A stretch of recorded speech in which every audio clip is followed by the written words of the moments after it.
네, 유한투증권의 이경민 과장 전화로 연결하겠습니다. 안녕하십니까? 네, 안녕하세요. 네, 마감 상황 전해주시죠. 예, 오늘 우리 코스피 시장은 쉬어가는 가운데 코스닥 시장이 힘을 내는 모습이었습니다. 코스피 지수는 전일 대비 1.78포인트, 0.07% 상승한 2,547.42포인트에 마감하였으며 코스닥 지수는 8.20포인트, 0.96% 상승한 859.94포인트였습니다. 예, 간밤 미국 시장은 호재가 있음에도 불구하고 매물이 출회되며 하락 마감하였습니다. 화이자가 임상 최종 데이터를 발표했습니다. 95%의 예방 효과가 있으며 모든 연령과 모든 인종에 효과가 있었다고 합니다. 또 문제가 된 보관 온도를 개선하는 방안도 연구 중이라고 하면서 수일 내로 FDA 긴급 승인 신청을 할 것이라고 했습니다. 언론에 따르면 20일 전후가 될 것 같은데요.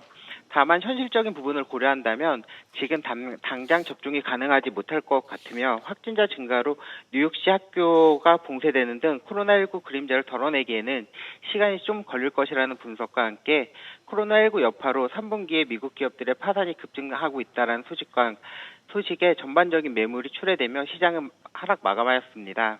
반면 모건 스탠리는 테슬라에 대하여 자동차 판매만 보지 말고 여러 서비스 비즈니스에 주목해야 한다며 투자 의견과 목표 주가 상향을 발표하며 10% 넘는 상승을 보였습니다. 테슬라 CEO인 앨런 머스크의 경우 페이팔 공동 창업자로 자동차보다는 플랫폼 기업으로 조금 변화하는 그런 기대감이 좀 보이지 않았나라고 생각하고 있습니다.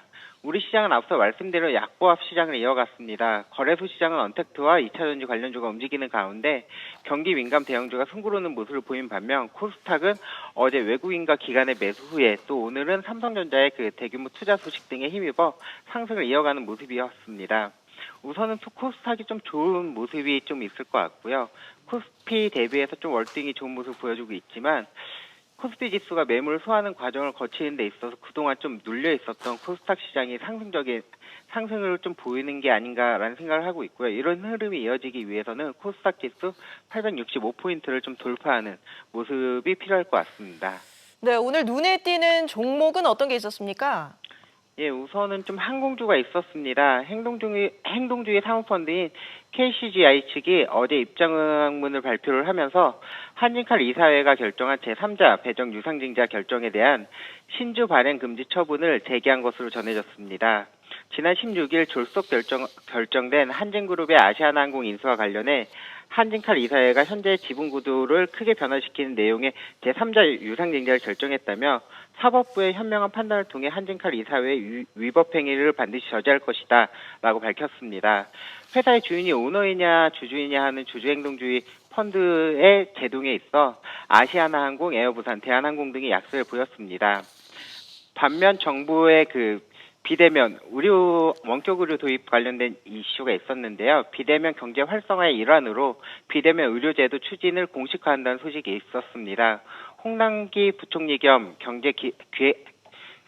기획재정부 장관은 정부 서울청사에서 제5차 한국판 뉴딜 관계장관회의 겸 20차 비상경제중앙대책본부 회의를 주재하고 비대면 경제 활성화의 일환으로 감염병 대응, 국민 편의 제고 등을 위해 보건복지부 중심으로 비대면 의료 제도화에 나서기로 했다라고 합니다. 이와 같은 소식에 원격 진료 관련된 비트컴퓨터, 유비케어, 인성정보 등이 강세를 보였습니다. 네, 내일도 코스피 강세 이어질까요? 어떤 전략이 필요할까요? 예, 우선 하루하루 시장 대응하기가 좀 어려운 모습인 것 같아요. 이럴 때는 너무 근시안적으로 보기보다는 조금은 장기적인 그런 안목으로 좀 봐야 되지 않을까라는 생각을 가지고 있습니다. 우선 코스닥 시장 강세는 내일도 좀 이어지지 않을까라고 생각은 들고 있고요. 865포인트를 돌파하는 모습, 재차 확인이 좀 필요할 것 같다라고 보고 있습니다. 최근 코스피 대형주 조정이 조금 이어지고 있는데요.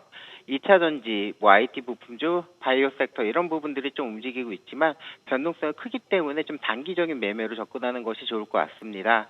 코로나19 백신의 좋은 소식이 많이 들려오기 때문에 좀 장기적인 안목으로는 일상으로의 복귀에 이런 정상화, 이런 쪽에 포커스를 가지고 코로나19 피해를 잘 이겨낸 기업들에 대한 관심이 필요하지 않을까 생각하고 있습니다.